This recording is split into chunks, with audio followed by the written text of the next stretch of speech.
Hey everyone, welcome to CLAT point and let's start आज का the Hindu news discussion. काफी कुछ है पढ़ने के लिए, तो बिना समय गवाए बढ़ते हैं आगे। देखिए, क्लैट 2024 के लिए अगर आप क्रैश कोर्स देख रहे हैं तो मात्र 7,999 रुपीज में 7 books, live classes, mock test, personal mentorship सब कुछ आपको मिलने वाली है। आप डिस्क्रिप्शन से हमारी ऐप डाउनलोड करके डिटेल चेक कर सकते हैं। बुक्स भी फिजिकल डिलीवरी होगी। अगर आप सिर्फ मॉक्स चाहते हैं देन 1,599 रुपीज में आपको हमारे यहाँ से 35 प्लस मॉक्स, इसके अलावा 200 plus sectional test of each subject मिलने वाले हैं। तो आप उसकी भी डिटेल हमारे ऐप से चेक कर सकते हैं। आगे बढ़ते हैं, शुरू करते हैं हमारे आज के सेशन को। देखिए, आज की जो पहली न्यूज है it is from Israel. No doubt, Israel readies for attack as a million people evacuate. Readies है, नॉट रेडीज, है ना। देखो हुआ क्या है, आपका जो नॉर्थ गाजा है ना, if I am not wrong, north है साउथ, एक सेकेंड, ठीक है, हाँ ठीक है, ठीक है। तो जो साउदर्न साइड में है ना, मतलब वही नॉर्थ जो गाजा है आपका पूरा का पूरा, वहां से लोगों को शिफ्ट करने की बात चल रही है। किस साइड में? साउदर्न स्ट्रिप के साइड में, क्योंकि इजराइल जो है वो गाजा में जो नॉर्दर्न वाला साइड है वहां पे ज्यादा अटैक्स कर रहा है ड्यू टू हमास। तो यहाँ पे यही हो रहा है, और काफी सारी जैसे वाटर सप्लाई एंड बहुत सारी चीजें जो हैं वो रेडी हो गया है इजराइल जो सप्लाई करने के लिए, जो उन्होंने रोक दिया था। तो वही ये न्यूज़ है, ऐसा नहीं है ये कुछ नया मिल गया है। आपने ऑलरेडी इजराइल पैलेस्टीन का इशू बहुत ज़्यादा पढ़ लिया है, और अब किसी टॉपिक को इतना पढ़ने का कोई मन भी नहीं करता। जब पहले न्यूज़ फ्रंट पेज पर मैं देखता हूँ ना इसको, तो मेरा बिल्कुल अब ऐसा होता है कि भाई क्यों ही आ गया है, क्योंकि ऑलरेडी डिस्कस किया हुआ एग्जाम के पर्सपेक्टिव से। ठीक है, इसके बाद विजिंजाम पोर्ट जो है वहां पे पहली शिप आई है, तो उसके बारे में न्यूज़ है। आज से काफी महीने पहले हमने विजिंजाम पोर्ट के बारे में पढ़ा भी था, लोकेटेड कहाँ पे है, क्या है, थोड़ा सा देख लेते हैं, है ना, जो आपके अगर एग्जाम में आ जाए तो आप लोग जो है इसको कर ले जाएं। जो विजिंजाम जो है ये एक ऑल वेदर पोर्ट है जो कि साउथ ऑफ तिरुवनंतपुरम केरला में स्थित है। तो कहाँ पे स्थित है, पहली चीज यहाँ पे क्लियर हुई। Vizhinjam international deep water multipurpose सी पोर्ट जो है एक ग्रीनफील्ड पोर्ट है। ग्रीनफील्ड पोर्ट का मतलब बेसिकली ये होता है जो स्क्रैच से तैयार किया हुआ। ऐसा नहीं है वहां पहले कोई पोर्ट था या बना दिया गया, ये स्क्रैच से बना है। एंड इसको पोर्ट ऑफ द फ्यूचर भी कहा जाता है। अडानी कंपनी के द्वारा इसको यहाँ पे टेक ओवर किया गया है, काफी सारा उनका पैसा लगा है और गवर्नमेंट का भी इसमें वो रहा है। ठीक है, विजिंजाम पोर्ट जब बन रहा था ना तो कंट्रोवर्सी में था। कंट्रोवर्सी में क्यों था कि जो यहाँ पे जो फिशरमैन्स थे ना विजिंजाम पोर्ट के, उन्होंने काफी ज्यादा यहाँ पे जो है इसके अगेंस्ट में आवाज उठाई थी। उनका ये कहना था कि अब हम लोग कहाँ जाएंगे, हम लोग कहाँ पे फिशिंग करेंगे, सारी चीजें। तो वो सारी चीजें अब दरकिनार होके सारा मामला सॉर्ट हो चुका है, और पहली शिप भी आप विजिंजाम पोर्ट पे आते हुए देख चुके हैं। इसके बाद एक ईरानियन फिल्म डायरेक्टर हैं डेरुरिश मेहरुजी, जिनको मार डाला गया है। थोड़ा सा पढ़ लेते हैं। One of most Iran prominent film maker Dariush Mehrjui stepped to death on Saturday evening alongside his wife at their home near Tehran. A provisional chief justice said Mehrunjai and his wife Wahinda Mohammadi were killed by multiple stab wounds to the neck. तो ऐसे question देखो CLAT में तो कम chances है, लेकिन जब आप OLED दोगे तो वहां पे काफी सारे इस तरीके के क्वेश्चन देखने को मिलते हैं कि भाई पर्टिकुलर आदमी को मार दिया गया था, वो कहाँ के हैं, या फिर इस कंट्री के एक फेमस फिल्म डायरेक्टर को मार दिया गया था, वो कौन थे। तो ये चीजें वहां पे इतनी इंपॉर्टेंट हो जाती हैं। इसके बाद Azerbaijan president raises national flag in Karabakh capital. Azerbaijan Armenia issue हमने डिटेल में डिस्कस किया है, आपको पूरी चीजें पता भी होंगी। आप देखो जब ऐसा टॉपिक्स आया करें तो आप एक काम ये कर सकते हो कि वीडियो को पॉज कर दो तुरंत, ठीक है, और दिमाग लगाओ कि यार क्या क्या चीजें था, तुरंत रिकैलकुलेट करने की कोशिश करो। अर्मेनिया, अजरबैजान, टर्की क्या बताया था, क्या मामला था, क्या है करम्बाग रीजन, क्या है ये सारी मामला। तो ये धीरे धीरे आप जब विद टाइम चीजों को समझोगे, करने की कोशिश करोगे, तो यू विल रियलाइज कि हाँ यार ऐसी ऐसी चीजें हैं और ये मामला है। इसके बाद देखो अगला न्यूज जो है वो है ऑस्ट्रेलिया की। ऑस्ट्रेलिया में ना अभी एक रेफरेंडम हुआ है जो काफी न्यूज में आ गया है, तो अपने को पता होना चाहिए कि रेफरेंडम हुआ क्यों है और ये क्या है पूरा मामला। ठीक है, तो थोड़ा इसको समझने के लिए ना मैं आपको थोड़ा सा पहले लेके जाता हूं। जैसे यूएसए है, ठीक, आपको पता है यूएसए की खोज किसने करी थी? कोलंबस ने करी थी। इंडिया की खोज किसने करी थी? वास्को डिगामा ने करी थी। बट ऐसा नहीं था ना कि जब इन्होंने इन कंट्रीज को खोजा नहीं या इंडिया को खोजा नहीं तो यहाँ पे लोग नहीं रहते थे, सब अपना मस्त जीवन से जी रहे थे। ऐसे ही इंग्लैंड के एक बंदे थे जेम्स कुक, उन्होंने ऑस्ट्रेलिया को खोजा था। ठीक है, ऑस्ट्रेलिया में जो ओरिजिनल लोग थे उस समय के, जो ट्राइबल कम्युनिटी थी, देखो इंग्लिश करते क्या थे, यूरोपियंस करते क्या थे, जब वो किसी कंट्री को खोजते थे, वहां पहुंचते थे, वहां लूटना शुरू करते थे, उस कंट्री के लोगों को कन्वर्ट करते थे, अपने लोगों को वहां बसाना शुरू कर देते थे, यही करते थे ना, हर जगह उन्होंने यही किया है। तो जब इंग्लैंड वाले ऑस्ट्रेलिया पहुंचे तो धीरे धीरे वहां की जनता को इन्होंने पकड़ना शुरू कर दिया, उनको टॉर्चर करना शुरू कर दिया, उनको राइट्स से दूर रखा, अपना सारा एंजॉय करने लगे सारी चीजों का। तो जो वहां पे लोकल लोग होते हैं ना, उनको बोला जाता है अब ओरिजिनल, कुछ इस तरीका की वहां पे ट्राइब्स जो हैं जिनको एब ओरिजिनल बोलते हैं। तो एब ओरिजिनल लोग वो हैं जो एक्चुअल में ऑस्ट्रेलिया के मूल निवासी थे, बट अब वो वहां के नहीं रहे। आज की डेट में आप ऑस्ट्रेलिया में जो लोगों को देखते हो ना, मोस्टली वो सब माइग्रेटेड लोग हैं या उनके परिवार हैं, धीरे धीरे वो वहां पे रहने लगे हैं। ऑस्ट्रेलिया के अंदर एब ओरिजिनल लोगों की संख्या जो है ना वो 3% है, बाकी सब माइग्रेटेड लोग रह रहे थे, और अब धीरे धीरे वहां पे फिर उनका पूरा परिवार रहने लगा। तो ऑस्ट्रेलिया में देखो 1935 में एक एक्ट भी आया था इन एबोरिजिनल्स लोगों के लिए कि भाई ये लोग जो हैं अपने बच्चों को ढंग से पालन पोषण नहीं कर पा रहे हैं और सरकार इनके बच्चों को इनसे कभी भी छीन सकती है। आप सोचो, इस तरीके का कानून आया था जिसके बाद बहुत सारे एबोरिजिनल्स ने अपने बच्चों को खो दिया था। तो एबोरिजिनल से काफी ज्यादा शोषण करते हुए वहां पे लोग आ रहे हैं और अभी भी हो रहा है। अब ये रेफरेंडम ये हुआ था यहां पे रेफरेंडम में क्वेश्चन ये उठा था कि फ्यूचर में एबोरिजिनल्स लोगों के लिए कोई भी लॉज लाए जाएंगे तो उसमें उनसे पूछा जाएगा तभी वो एप्लीकेबल होगा, वरना नहीं होगा। इस चीज का रेफरेंडम हुआ था और दुर्भाग्यपूर्ण ऑस्ट्रेलिया के लोगों ने इस रेफरेंडम को नो कर दिया है। मतलब एबोरिजिनल्स को अभी भी कोई राइट्स नहीं रह गए हैं, क्योंकि कोई भी लॉ उनको लाने के लिए उनसे परमिशन ही नहीं लेनी पड़ रही है, नॉर्मल जनता ले रही है। देखो मामला क्या है, मामला ये कि आप इन कंट्रीज को देखो, जैसे ऑस्ट्रेलिया हो गई, वेस्टर्न कंट्रीज हो गई, एक तरफ ये लोग ह्यूमन राइट्स की बात करते हैं, एक तरफ इक्वालिटी की बात करते हैं, एक तरफ ये कहते हैं कि आपके देश में ये हो रहा है, आपके देश में ये हो रहा है, और आप इनकी कंट्रीज में देखिए क्या हो रहा है। मतलब आपने अपने कंट्री के जो मूल निवासी थे, जिनकी वो कंट्री थी, अब उनके पास ही कोई राइट्स नहीं छोड़े हैं और वो 3% हो गए हैं। मतलब किस लेवल पे एक्सप्लॉयटेशन अब तक हुआ होगा, और जो हुआ तो हुआ, अभी भी आप उसको सही करने के पीछे काम नहीं कर रहे हो, कोई ऐसा कोई स्कीम नहीं चला रहे हो, कुछ नहीं करा रहे हो। फिर ये एक सिंपल सा लॉ था जो कि सही था कि भाई उनसे पूछ के किया जाएगा, उस पे भी वहां की नॉर्मल जनता ने रेफरेंडम में नो कर दिया है। तो ये अभी इसलिए बहुत ज्यादा ऑस्ट्रेलिया का रेफरेंडम न्यूज में था, एंड आई होप आपको ये क्लियर हो गया। इसके बाद Ken Betwa river linking push helps clear project in time for polls. देखो केन बेतवा अभी न्यूज में था, कारण क्या था, काफी समय से ये प्रोजेक्ट जो है ये चल रहा है कि भाई बनना है, होना है, लेकिन बीच में कुछ कॉम्प्लिकेशंस आ जा रही हैं। क्या आ रही है वो भी बताता हूँ। देखो ये केन रिवर है और ये आपकी बेतवा रिवर है, इनको ना इससे जोड़ने की बात चल रही है कैनाल बना के।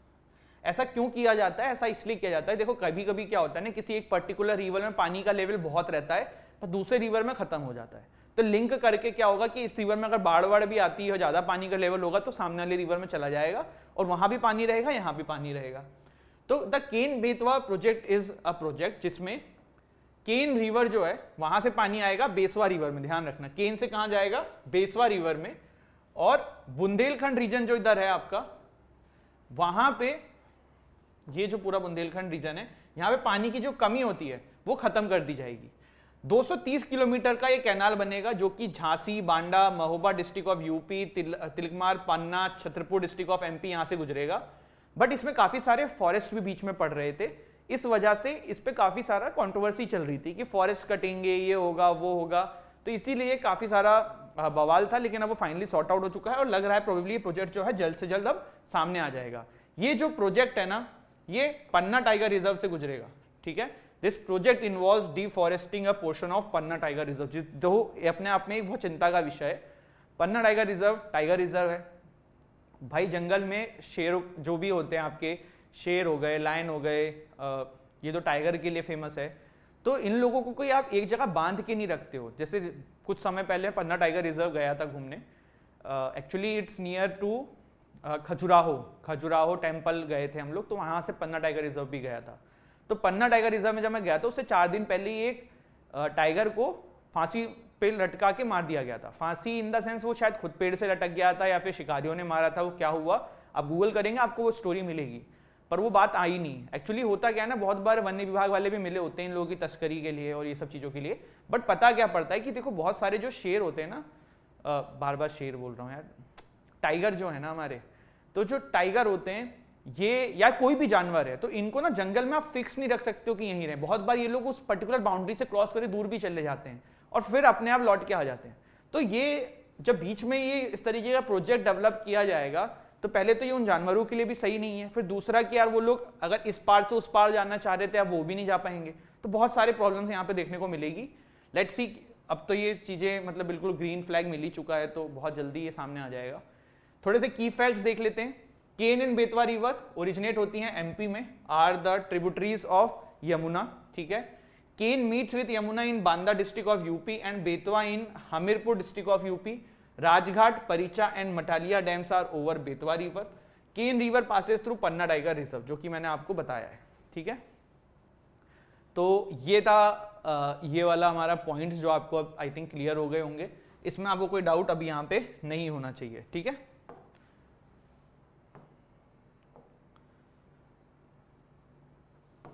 ठीक है, अब देखो ना, एक इंपॉर्टेंट चीज है जो मैं आपको बताने जा रहा हूं।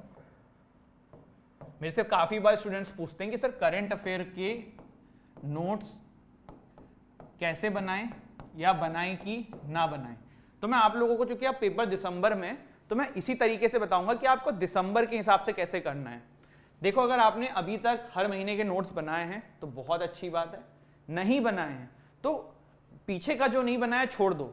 लेकिन अभी जो 2 महीना है, जैसे अक्टूबर है, नवंबर है, एटलीस्ट इसका बनाओ, 2 मंथ्स के नोट्स बनाओ। और नोट्स का मतलब ये नहीं होता है कि जो आपके मैगजीन में लिखा है आप एज इट इज लिख रहे हो, ठीक है। आप इसको शॉर्ट में लिखो। जैसे देखो कैसे बना सकते हो, मैं इसी का एग्जांपल देता हूं। यहाँ पे टॉपिक डाला केन बेतवा रिवर, ठीक है। आपने ना इसको डायग्राम से खत्म कर दो ना, केन बेतवा, ठीक है। यहाँ पे एक डॉट दे दो, यहाँ पे एक डॉट दे दो, ठीक। कैनाल की लेंथ जो है वो यहाँ पे लिख दो, ठीक है। इसके बाद पन्ना टाइगर रिजर्व लिख दो इसी में बीच में कहीं पे। एक शॉर्ट नोट आपका बन गया केन बेतवा रिवर प्रोजेक्ट का पूरा, इसमें जो भी मामला था, क्या सारी चीजें थी, बाकी तो आपको याद आ ही जाएगा ना, समझ रहे हो। जैसे एक और टॉपिक का मैं आपको एग्जांपल दे देता हूं, एक न्यू स्लाइड ले लूं क्या, ठीक है, यहीं पे लेते हैं यार, कहीं पे एक हम और ले लेते हैं, जैसे कि हमारा है JCPOA। तो अब इसको कैसे बनाना है, यहीं पे इसकी फुल फॉर्म लिख दो, ठीक। इसके यहाँ पे एक और नाम लिख दो, ईरान न्यूक्लियर डील, या फिर यहाँ पे लिख दो P5+1 नेशन डील, ठीक है। अब इसमें जल्दी जल्दी लिखना शुरू करो।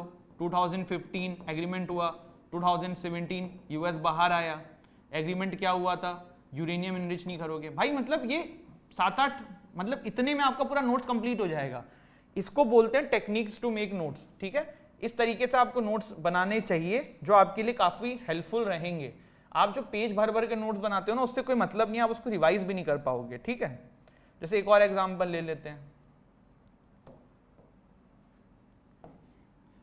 जैसे कुलभूषण जाधव जी हैं, अब इनका नोट्स बनना है, तो आप लिख सकते हो ईरान बलूचिस्तान। ईरान इंडिया कहता है, बलूचिस्तान पाकिस्तान कहता है कि हमने इनको वहाँ से पकड़ा था, ठीक है।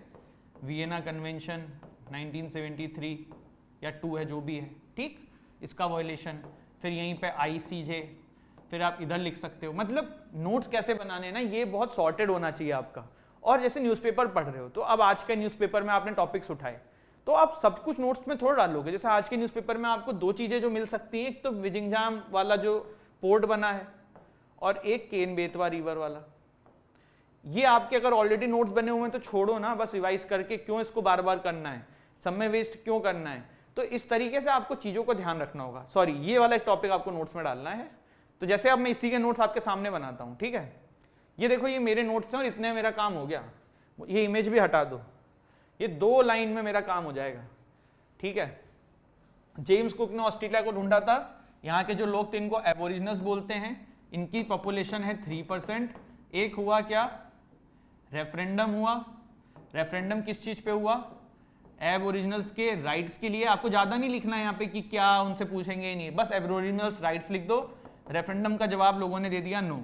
रेफरेंडम क्या होता है, जनता से पूछा जाता है कि भैया आपको इनको मतलब रेफरेंडम का बेसिक मतलब क्या है इस कंटेक्स्ट में, तो जो भी है रेफरेंडम का बेसिकली मतलब ये होता है कि जनता से पूछा जाता है कि एक पर्टिकुलर लॉ हम लेके आ रहे हैं, इसको लाएं कि ना लाएं। जैसे ब्रेक्सिट हुआ था तो उस समय रेफरेंडम हुआ था यूके में कि जनता से पूछा गया था कि यूके को बाहर ले आएं ब्रेक्सिट से कि नहीं लाएं।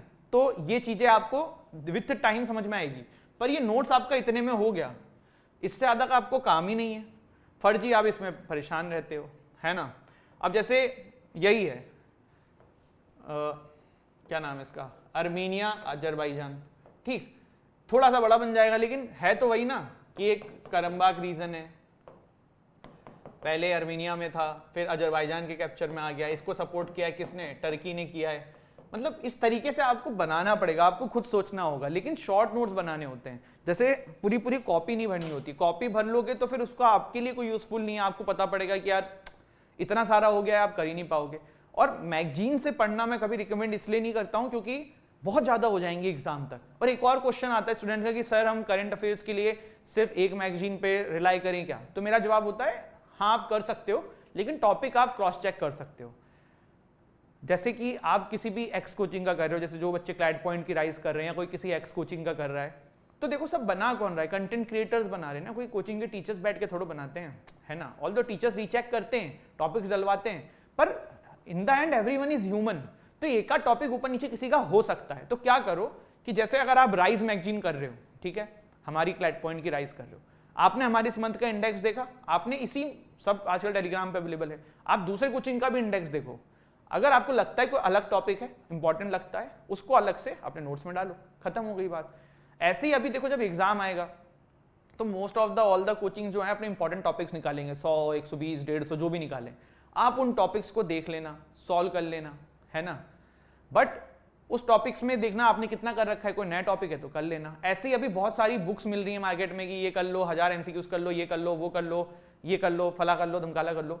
मेरा कहने का मतलब है कि टाइम बहुत इफिशिएंटली यूज करना। जैसे कि अगर आपको कहीं से पैसेज बेस्ड क्वेश्चंस मिल रहे हैं, करो ना, क्या जा रहा है, पर सेक्शनल टेस्ट की तरह करो उसको, ये नहीं कि आप उसको भी नोट्स बना रहे हैं, सेक्शनल टेस्ट की तरह करो, उसमें कोई नई चीज निकले तो उसको शॉर्ट में नोट कर लेना, वरना ऐसा करो कि अब वो क्वेश्चन कभी गलत ना हो, आ गया है तो। इस तरीके से आप कर सकते हो, थोड़ा सा चीजों को समझो, है ना। और हम लोग भी आप लोगों के लिए 1000 MCQs की सीरीज ला रहे हैं, यूट्यूब पे लाइव आएगी, इस वीक से स्टार्ट करेंगे, डेट जो है 1-2 दिन में मैं आपको अनाउंस कर दूंगा, ठीक है। थैंक यू सो मच, जय हिंद, जय भारत।